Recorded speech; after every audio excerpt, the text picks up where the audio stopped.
E está começando mais um Entre Chaves, o seu podcast de desenvolvimento de software. E hoje a gente vai falar sobre um tema que está bem quente, né? Basicamente, a gente vai falar sobre sustentabilidade de software e com esse tanto, né, de mudanças climáticas que a gente está acompanhando aí, né? A gente está falando sobre, vamos falar aqui sobre como tornar os nossos softwares, né, o que a gente produz, mais sustentáveis, né? Para isso, Champs, como sempre, está aqui comigo. E aí, Fernandinha, tudo jóia? Hoje, especialmente com muita energia, né? E muito calor também. Champs aqui nos bastidores falou, já tenho todas as piadas prontas para o episódio de hoje, né? Então estamos ansiosos. E com a gente temos também o Danilo, que vai falar um pouco desse tema pra gente. E aí, pessoal, eu chamo Danilo e tenho mestrado nessa área de construção de software energeticamente eficiente. Trabalho aqui na DTI mesmo, na área de engenharia de dados e otimização. E é um prazer estar aqui contigo, Fernandinha, contigo, Champs, também. Muito obrigado pelo convite. E é isso aí, tá bem quente. Vamos ter um episódio bem energético. Oh, meu Deus. Então vamos lá. É isso aí. Para começar com a energia lá em cima. Para começar com a energia lá em cima. Né, assim, a gente viu, né, estamos sentindo aí na pele, né, o quanto realmente a gente está quente, né, esse ano, o quanto que a gente tem visto as temperaturas muito loucas, né, a gente vendo mudanças climáticas, tem dia que está muito quente, tem dia que de repente vira um frio danado, então a gente tem visto isso, mas para além, né, do que a gente tem sentido, essa pauta, né, de ESG, de ambiente, de pautas sociais, né, de ambientais, sociais e de governança, também vieram, né, então é um tema também que vem sendo bastante falado em lideranças de empresas de tecnologia, principalmente porque nos últimos anos, né, existem alguns acordos que têm sido feitos, né, de alguns países, de algumas empresas, justamente para reduzir emissão de carbono, para ter, né, para sermos mais sustentáveis, para olharmos para esses princípios aí ambientais também de sustentabilidade. E isso vem aumentando ainda mais com a pandemia, né? Acredito que tem aumentado ainda mais. Sim, a pandemia deu um boom na tecnologia, né? A gente acabou evoluindo bastante aí o que a gente evoluiria nos próximos anos, a gente trouxe para o presente com a pandemia, o home office e a necessidade de avanço mesmo tecnológico, e desde muito tempo a gente já tem vindo sentindo esses impactos, né, do aquecimento global, essa instabilidade do clima mesmo. E a área de tecnologia, graças a esse crescimento, ela está sendo bem expressiva nessa contribuição para o aquecimento global.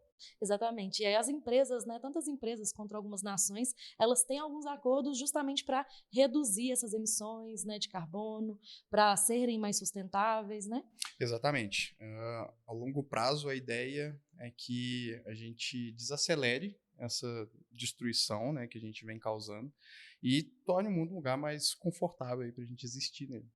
Nesse sentido, a gente vê as próprias empresas de tecnologia, né, tendo uma tendência grande em buscar neutralidade de carbono, né? A gente viu os eventos da Apple aí recentes anunciando lá o relógio deles como o primeiro produto de carbono neutro, né? E com o objetivo de ficar, né, totalmente, né, carbono neutro até 2030, né? Só que ao mesmo tempo, eu estava vendo umas notícias aqui antes e tem cientistas falando que talvez 2050 já seja tarde demais para a gente ter o planeta em carbono neutro, né? Então, assim, o Danilo vai saber falar aí melhor para gente desses perigos aí, mas é uma tendência falar sobre isso. E além da Apple, Champs, a própria WPP, que é, né, o grupo WPP que a DTI própria faz parte, também está junto, né, nessa busca aí de reduzir pela metade a emissão global de carbono até 2030 e alcançar, né, esse carbono zero até 2050. Né? Acho que isso veio de um acordo que foi feito em Paris em 2015 e tudo mais. Essas empresas, né, e nações aí fizeram para evitar justamente que as temperaturas subam. E aí vamos entrar então sobre software, né? E como as empresas de software, quando a gente fala sobre software sustentável, o que a gente está falando? Hoje em dia, né, o ser humano está deixando uma pegada de carbono muito expressiva, a emissão de carbono está nas alturas. E o que isso tem a ver com software, né? Software, como a gente sabe, ele consome energia, né, para ser executado, e o grande problema é de onde vem essa energia.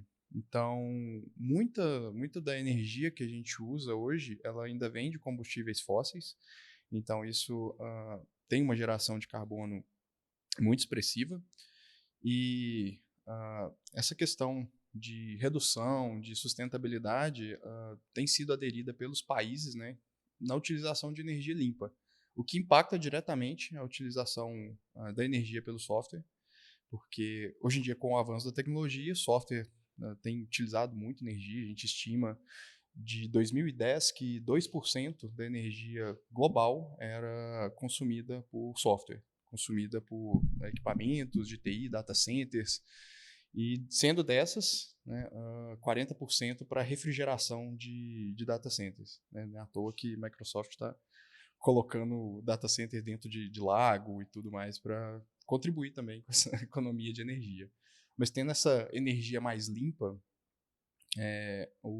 a sustentabilidade do software aumenta por si só. Massa. E aí, assim, né, você deu algum exemplo aí, né, de como que software gasta energia. Vamos entrar um pouquinho mais nesse tema, assim, Claro. para a gente entender, para nossos ouvintes também entenderem, porque às vezes, né, a gente como desenvolvedor fica muito preso no nosso mundinho, que tô só codando aqui tranquilo, fazendo um for, fazendo Executei, um debuguei. if, debuguei aqui. Como que eu estou gastando energia com isso aqui que eu estou fazendo? Mas tem muito mais coisa, né, por Com trás, certeza. né, tanto de servidores, de infraestrutura, que também gastam energia. E aí, né, vamos entrar um pouquinho mais, detalhar um pouquinho mais esse assunto. Bom, a gente tem hoje muitos data centers, muitos equipamentos mesmo de infraestrutura que consomem muita energia. Acaba que o software por si só, né, eu executando, você executando na sua máquina, tem um consumo pouco expressivo, mas quando a gente traz para o global, né, esse consumo ele é grande. Então, o crescimento do software, a evolução, né, do software é exponencial, e com a energia não deixa de ser assim. A gente tem até exemplos de miniaturização que o pessoal faz para, por exemplo, um processador consumir menos energia. A gente teve o evento da Apple aí, recente, que eles estão usando agora processadores de 3 nanômetros, né? E realmente a miniaturização dos componentes ela consome menos energia, ela traz esse consumo energético, essa eficiência energética. Porém, ao mesmo tempo, a gente quer mais processamento. Então, a gente miniaturizou, então cabe mais. Então, acaba que o consumo energético fica a par disso, fica aquém, né? Então, a gente não olha tanto para ele, olha mais para a parte de processamento. E como que o software consome energia, né? Basicamente, a gente sabe, o software faz cálculos, e esses cálculos eles precisam de energia, bits e transistores para serem executados, né? Nem todo o cálculo que é feito ele consome toda a energia, mas a energia que esse cálculo não consome, ela é dissipada. É o que faz um computador esquentar, por exemplo. E esse calor acaba gerando a necessidade de refrigeração dos nossos equipamentos de infraestrutura. E a necessidade de refrigeração, ar-condicionados e tudo mais, vai impactar ainda mais o consumo energético por parte do software. Nasce lá no software e acaba chegando em bolhas muito maiores, né, como é a refrigeração. A gente vai fazer um software hoje e a gente vai colocar ele numa infraestrutura de nuvem, qualquer dessas aí, a gente nem para pensar nisso, né? Mas se for parar para pensar no que está acontecendo por trás, são milhões de servidores numa refrigeração provavelmente absurda, né? Uhum. Eu tava pensando justamente nisso, né? Porque às vezes a gente abstrai tanto as coisas. Acho que a nuvem realmente é a nuvem. Que a nuvem é a nuvem, né? Exatamente. Esquece que tem alguma coisa ali, né? Por trás, alguma coisa física. E eu mesmo fui num evento da AWS recentemente, que eles bateram bastante nessa tecla da sustentabilidade e do quanto eles, como empresa, né, por cuidarem da nossa infraestrutura, como se fosse assim, né, eles também estão bastante preocupados com sustentabilidade, como tornar, né, esses armazenamentos, essas coisas, né, que eles fornecem mais sustentáveis. Então, eles bateram bastante nessa tecla. da sustentabilidade. Eu acho que não só eles, né, mas todos esses provedores, né, todas essas big techs têm falado muito desse tema. A gente tem esse viés da sustentabilidade voltado para o hardware também. A gente tem essa miniaturização dos componentes, a gente tem métodos de construção para tornar esses componentes mais eficientes, de forma energeticamente falando. Mas no quesito de software, acaba que a gente não se preocupa tanto, justamente por essa abstração, né? Não está te impactando diretamente. Então, sei lá, você vai fazer uma ordenação, você não se preocupa se você vai usar um linked list, um array list, não sabe o consumo energético de cada um.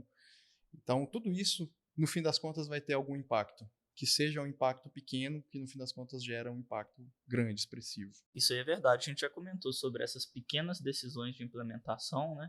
Como que elas são importantes em termos de performance só, mas se você parar para pensar, né, se você está processando menos informação, menos dados ali, está conseguindo executar seu programa mais rápido, você também está gastando menos energia, né? Então, se você não quer otimizar o seu código por performance, faça isso pelo planeta. Ambiente, né? Pelo Exatamente.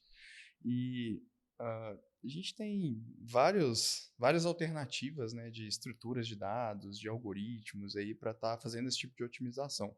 E isso traz outros benefícios também, não só a questão da sustentabilidade, né, que já é um grande benefício, mas a gente tem aparelhos hoje que necessitam de bateria. Tendo o software otimizado energeticamente, sua bateria duraria mais, por exemplo. Uhum. E então, existem vários estudos aí que mostram que aplicativos que tendem a gastar mais bateria, os usuários tendem a rejeitar esses aplicativos.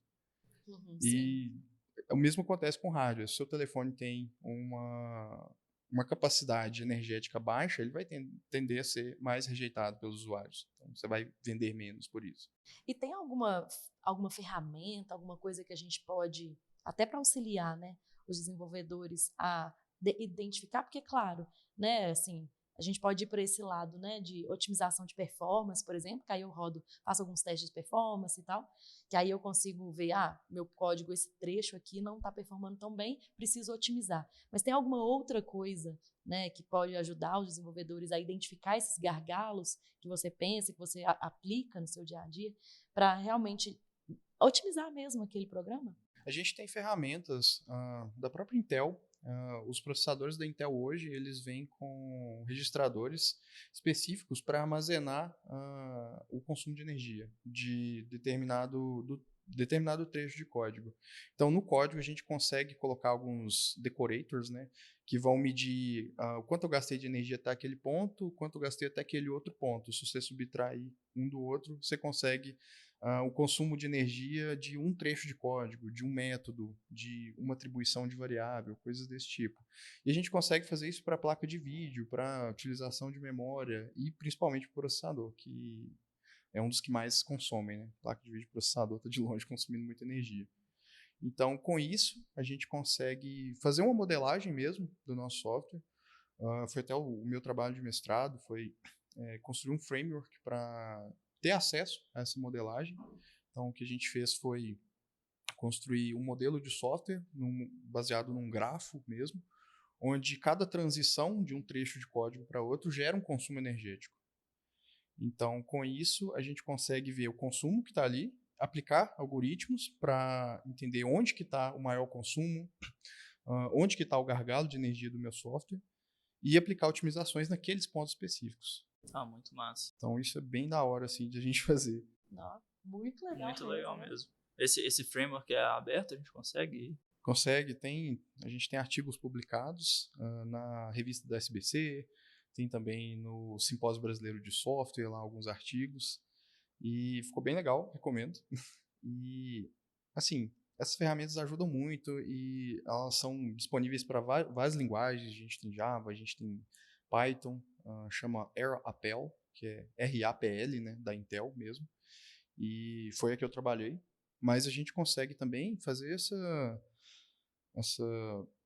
ter esse acesso ao consumo energético do software mesmo antes dele ser construído. Se eu tenho a estrutura que eu estou utilizando, a linguagem e o que vai passar ali dentro, eu consigo ter uma estimativa de quanto de energia que eu vou consumir naquele trecho de código. Então, a gente conseguiria otimizar o software antes mesmo dele ser construído. E tem várias aplicações, a gente pode aplicar para refatoração, por exemplo. Quero refatorar o meu código. Qual é o impacto de energia que ele vai ter? Ele vai consumir mais? Se eu estou usando um sistema embarcado, por exemplo. Sabe? A gente tem linguagens ou frameworks hoje que são mais nocivos, assim, energeticamente do que outros, sabe dizer? Tem, sim.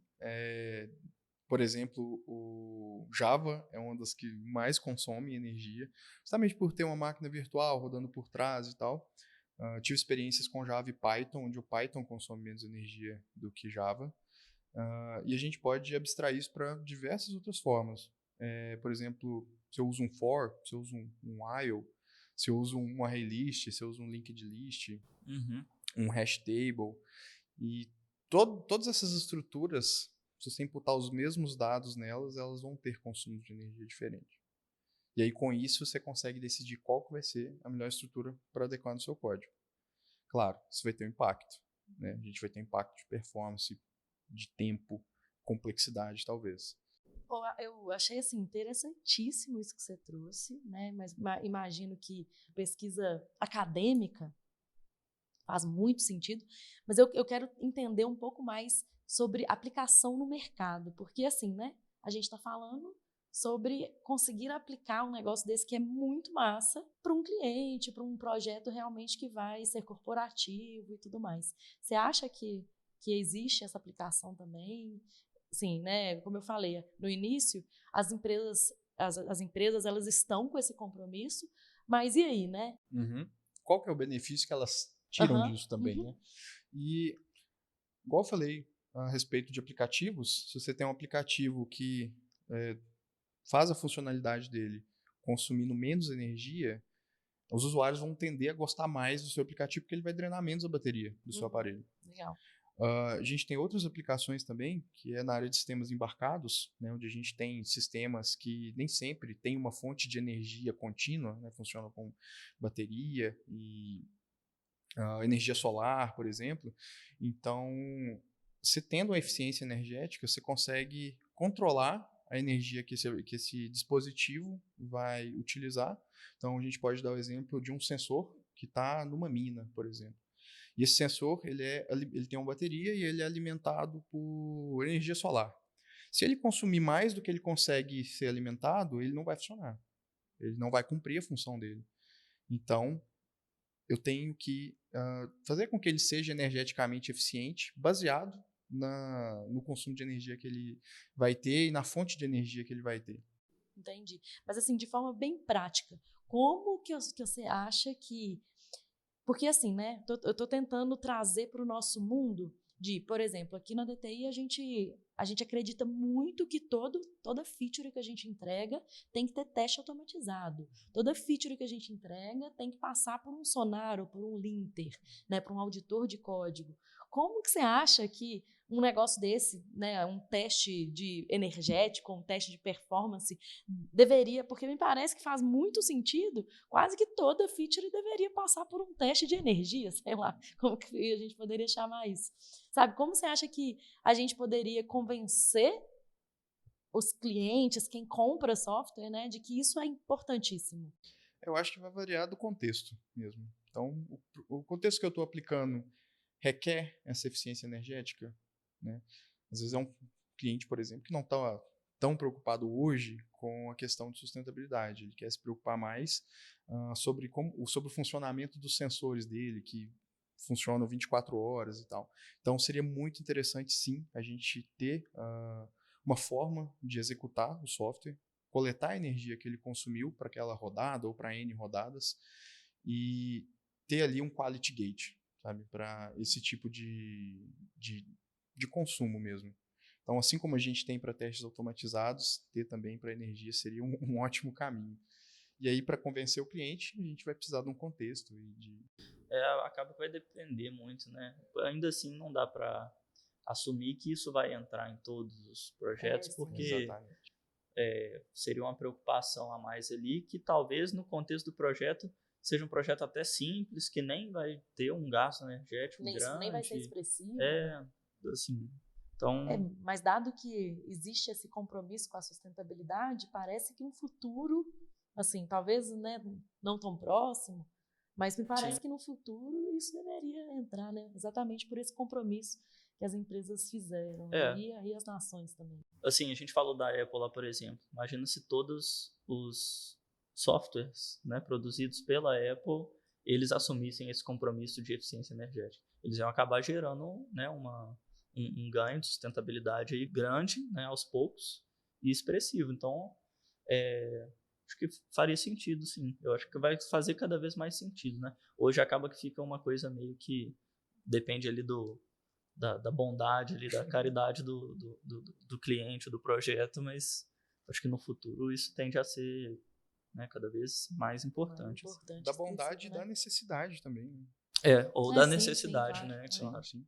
Então, se a gente tem um contexto, um ambiente onde esse software vai rodar que tem uma limitação energética, a gente não vai fazer ele em Java, sabe, para consumir bastante energia ali dentro. Não, a gente escolhe uma linguagem mais baixo nível, algo que vai consumir menos energia, faz os testes e, enfim, implementa. Não, legal. Eu queria falar de um outro assunto aqui. Há um tempo atrás eu fiz uma pesquisa, uma apresentação sobre NFT. O finado NFT, que ninguém fala mais sobre NFT hoje em dia, né? Mas foi uma febre aí durante um tempo.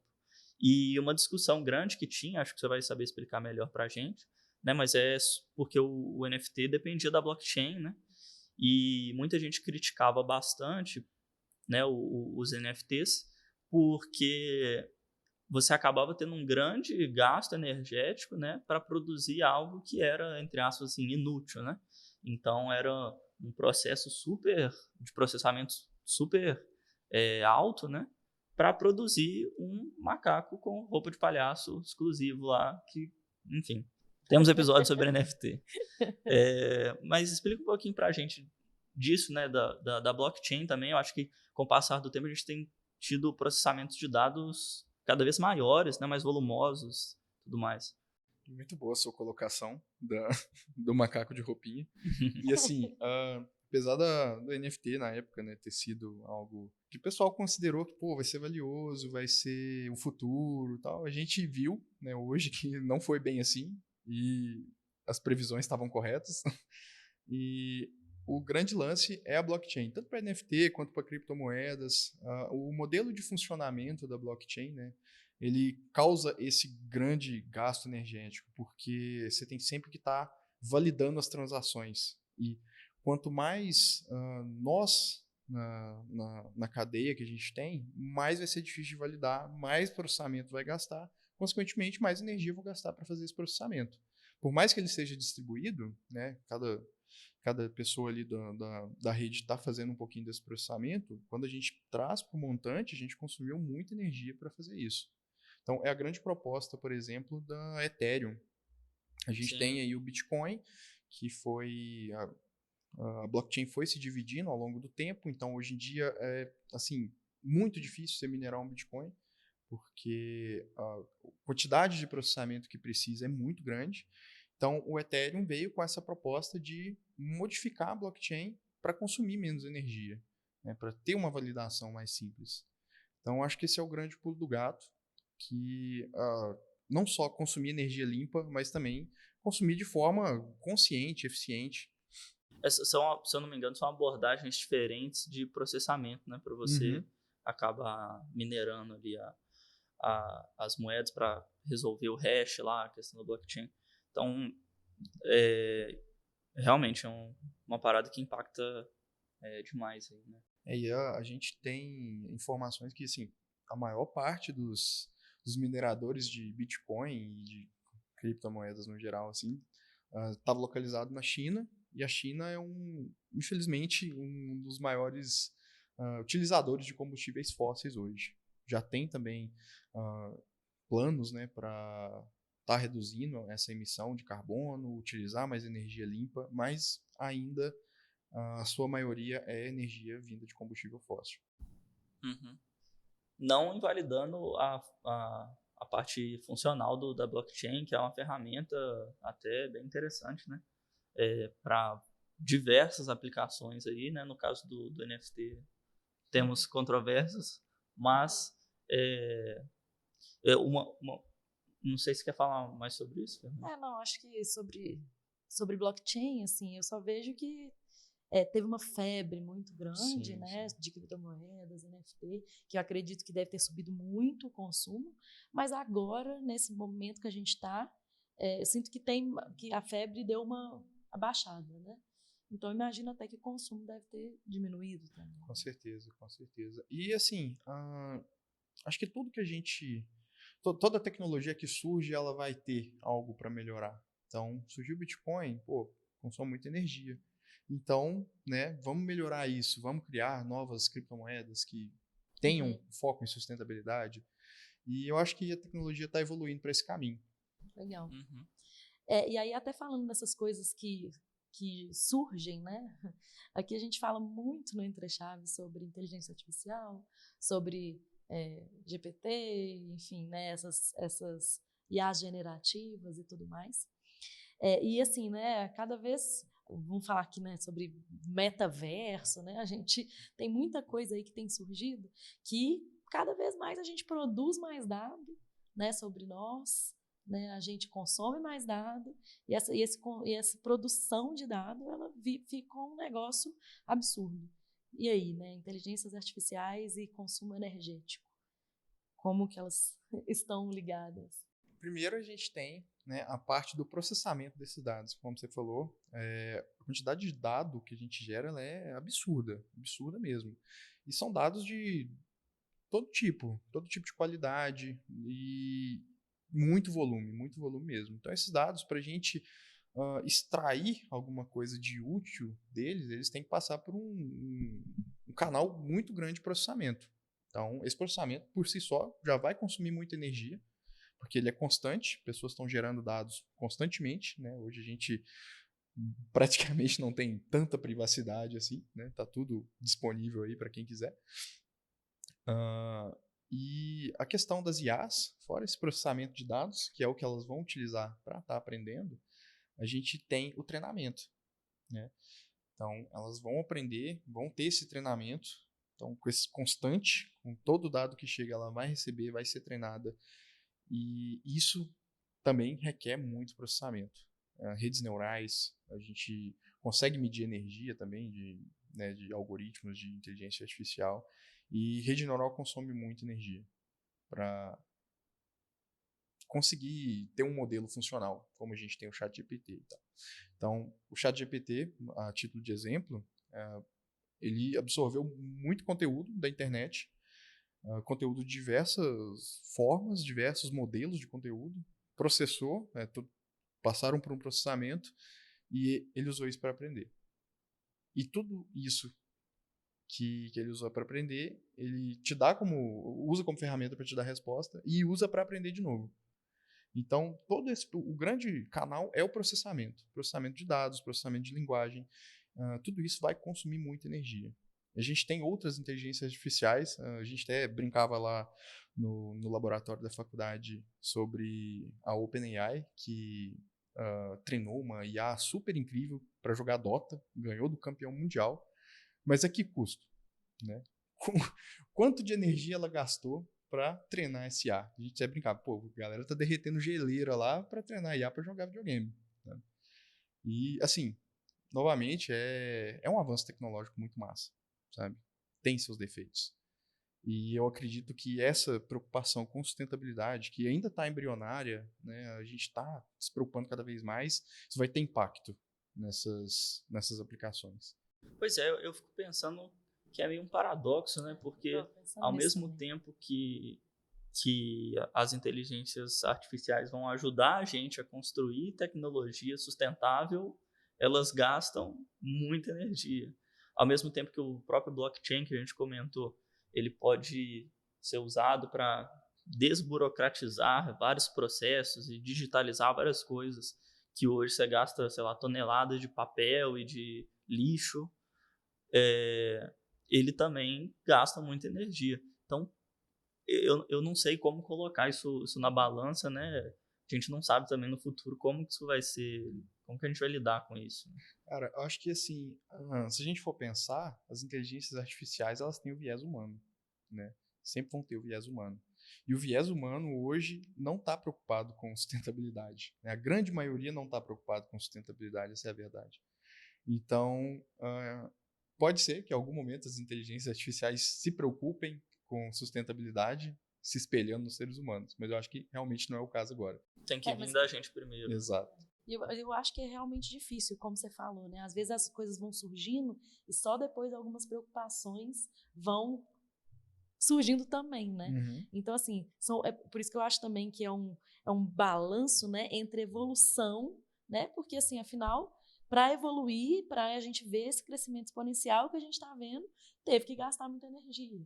Né? Mas em algum momento alguém fala assim, né? Enfim, um grupo, ou enfim, existe um consenso que pô, galera, peraí, agora a gente tem que se preocupar com isso. E eu acho que isso é o bonito, né? Assim, da diversidade de pensamento também, porque tem gente que não está pensando nisso e tem gente que está só pensando nisso, que sim, e por isso que é legal o balanço, né? De, pô, a gente tem que evoluir, mas calma, a gente também não pode destruir o planeta, né, gente? Então, peraí. Então, eu acho que é isso, assim, esse balanço entre evolução e realmente evoluir com sustentabilidade, né? Para que a gente não tenha aí, não destrua o planeta, né? Em quanto tempo? Qual que era o tempo? Até 2050. Até 2050. Da mesma forma, quando o ChatGPT, né, surgiu no mercado, o boom do ChatGPT, ninguém estava preocupado, por exemplo, com roteiro de filme, né? Tem o episódio do Entre Chaves aí sobre greve dos roteiristas, assistam. Amei que não foi a gente que deu Escutem, na verdade. Escutem o episódio, gente, muito bom. E a gente não pensava sobre isso. Pô, lançou o ChatGPT aí, vamos usar para ajudar a gente a codificar, vamos usar para ajudar a gente a corrigir texto. Não, a galera vai utilizar para outros fins e a gente tem que se preocupar com isso, sabe? Da mesma forma como em algum momento a gente vai ter que se preocupar com a energia que essas IAs estão consumindo. E assim, falando do que a gente estava falando, né, de temos até 2050, né, essa preocupação otimista, toda, né? Como que você vê, assim, você que está mais inserido na área, essas perspectivas para o futuro? Você consegue ser um pouco mais otimista? Você acha que ou você acha que realmente vai depender muito de ações dos governos aí, enfim? Só antes de você responder, eu vi um Reels recentemente, uma menina falando assim, ela batia assim e falava assim, gente, o mundo vai acabar e você tá aí preocupando se o seu contatinho tá te querendo ou não, pô, vai pro próximo, o mundo tá acabando, você não tá vendo o calor que tá aí não, cacete. Eu vi muito engraçado Muito que era bom. tipo, acordar na segunda-feira, 7 horas da manhã, para trabalhar 8 horas, enquanto 5 bilionários destroem o mundo. Bora lá. Mas, cara, eu tenho visões otimistas, porque eu tenho percebido que isso tem sido, sim, uma preocupação governamental, uma preocupação da indústria em si, por questões financeiras, monetárias, né, obviamente. A gente... consumo energético ele gera gastos. Então, a gente deu o exemplo lá do data center da Microsoft, colocou dentro de um lago para refrigerar melhor e tal. Isso, com certeza, reduz gastos. Então, os governos também, sempre com ações de energia limpa, né? A gente tem aqui... O Brasil é um ótimo exemplo de energia limpa. Nossa energia vem majoritariamente de hidrelétricas, né? E alguma parte de usina nuclear, que é uma energia limpa também. Mas eu sou otimista quanto a isso. Dada essa preocupação que a gente está tendo agora, eu acho que ainda tem esperança. Acho que em 2050 as coisas não estejam tão piores do que as previsões. Mas acho que é isso, cara. Assim, energia limpa e preocupação governamental e industrial com sustentabilidade. Boa. Eu vi uma pesquisa do Gartner que fala que até 2026, 70% dos líderes responsáveis por seleção, contratação e gerenciamento de fornecedores de tecnologia terão em suas funções objetivos de desempenho alinhados à sustentabilidade ambiental. Então, assim, né, esse foi o Gartner que falou, né, que a sustentabilidade também é uma das 10 prioridades dos líderes industriais e CEOs. Então, assim, acho que esse tema vai ficar cada vez mesmo mais comum. Só que assim como a gente fala muito aqui no Entre Chaves também sobre LGPD e o quanto que as legislações, elas acompanham a gente muito de forma muito lenta, né? Eu acho que vai acontecer meio que a mesma coisa, né? Assim, as legislações de segurança, de dados e tudo mais, acompanham a gente de uma forma bastante lenta. A gente, né, o tempo inteiro fica assim, mas e aí, como é que vai ser em relação à ética, segurança, privacidade? E eu acho que... De uma certa forma, a gente construir softwares mais eficientes energeticamente tem um ganho até financeiro de um lado para a empresa, que vai estar gastando um pouco menos, né, com o software deles, com o produto deles. Mas eu acho que hoje talvez não é algo que seja tão justificável assim, da mesma forma da privacidade de dados, né, que hoje em dia vale mais a pena as empresas gastarem muito processamento processando cada milímetro de dado ali gerado por você, porque o ganho em cima disso é maior, né? Então, como o Danilo bem comentou, né, eu acho que as ações elas acabam, infelizmente, tendo que passar por um viés financeiro ali, para que chegue a um determinado ponto em que vale mais a pena para as empresas assumir uma privacidade de dados adequada, mas assumir uma eficiência energética mais adequada também. Eu entendo o que você fala, né, sobre o financeiro, né, disso ser importante, e que talvez é só aí que as empresas vão começar a ver a importância disso, mas ao mesmo tempo eu acho que precisa de uma legislação em relação a isso, porque é a mesma coisa deles da segurança de dados. Talvez vai ter que ter uma legislação de não podemos gastar, né, tanto, vai ter uma legislação sobre isso, não podemos, né, temos que ter essa preocupação com a sustentabilidade de uma forma mais forte para as empresas, igual o LGPD, para que haja uma mudança real, assim. Porque é isso, uma empresa que tem um software lá, ela está gastando um pouquinho. A outra que tem 10 está gastando um pouquinho a mais. Mas se a gente juntar tudo do mundo, a gente está gastando para caramba. E aí a gente precisa de ter essa responsabilidade social mesmo. Né, de que não é um pouquinho que não faz diferença. Mesma coisa do voto, mesma coisa do papel no chão. Né, que o seu voto faz a diferença, você não jogar papel no chão faz a diferença. E do banho. E do banho também. É isso aí. É um consenso, né? Onde todo mundo se conscientiza sobre isso, mas concordo. Em algum momento a gente vai ter que ter alguma legislação para isso, principalmente quando a gente perceber mesmo que, realmente os data centers, equipamentos de infraestrutura e software estão, assim, causando muito dano, sabe? E concordo com o Champs também que tem que mexer no bolso. E no momento que mexer no bolso, o pessoal começa a se conscientizar mais. Voltando no exemplo das IAs, o ChatGPT surgiu e ninguém tinha nenhuma legislação para ele. Agora já estão, isso já está em andamento. Já é pauta, né? Já é pauta. A minha esperança, né, nesse tema, e para ser mais otimista para o futuro, é que chegue em algum momento em que essas discussões se tornem tão urgentes que fica inadiável. Sim. E aí não tem o que fazer, né? Os governos, os responsáveis vão ter que se unir e dar um jeito, sabe? E definir regras mais rígidas. Sim. Os próprios acordos que a gente vê aí de eficiência energética, que a gente comentou, esse tipo de coisa, imagino que deve ser cada vez mais comum pelo tamanho dos perigos e dos problemas que a gente vai começar a enfrentar, que a gente está enfrentando já, né? Com certeza. Mas que isso não seja só uma meta meio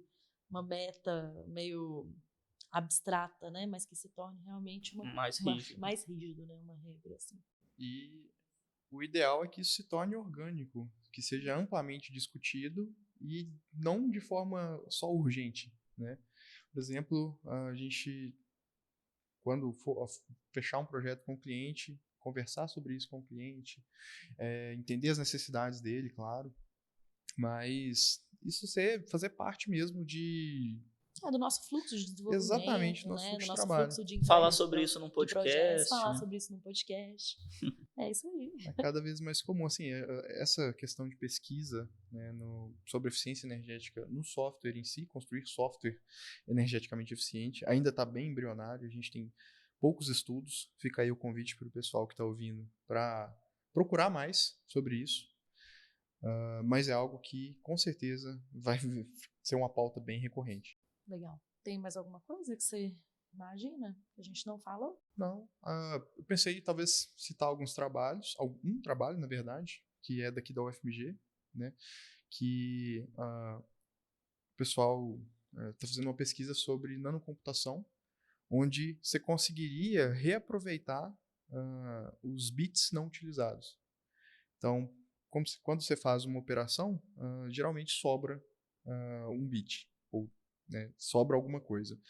E essa sobra ela é dissipada em calor, não é reutilizada. Então, o projeto deles é conseguir reutilizar essa energia, né? É um complexo, né? Bem baixo nível. É bem baixo nível.